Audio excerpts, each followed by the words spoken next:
Prosperity gospel ఏంది అసలు? అది ఒక మోసపూరితమైన మాట. ప్రాస్పెరిటీ గాస్పెల్ ఉండదు. ఆత్మరక్షణ కొరకైన సువార్త ఉంటుంది.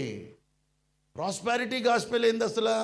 అది పెట్టిన వాళ్ళు కూడా రాంగ్. మొన్న ఒక ఇంటికి పోతే ఒక బ్రదర్ నాతో కూర్చొని అంటున్నాడు, అబద్ధం చెప్పొచ్చంట, కానీ దాన్ని అబద్ధం అనకూడదంట, అడ్జస్ట్మెంట్ అనాలంట. ఏమనాలంట? ఈ మధ్య కొత్తగా వర్డ్స్ మొదలుపెట్టారు. పెద్ద అబద్ధం చెప్పి అడ్జస్ట్మెంట్ అంట. ప్రాస్పెరిటీ గాస్పెల్ ఏంది అసలు? ఇంకొకటి ఉంది పేరు, సాటనిక్ చర్చ్ అంట. ఏంటంట? Satanic church. చర్చ్ ఏంది?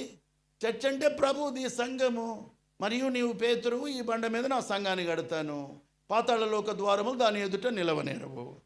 అయితే సాతాను చర్చ్ అని వేరే పేరు పెట్టుకోరు. చర్చ్ అంటే చాలామంది వస్తారు. ప్రాస్పెరిటీ గాస్పెల్ అంటే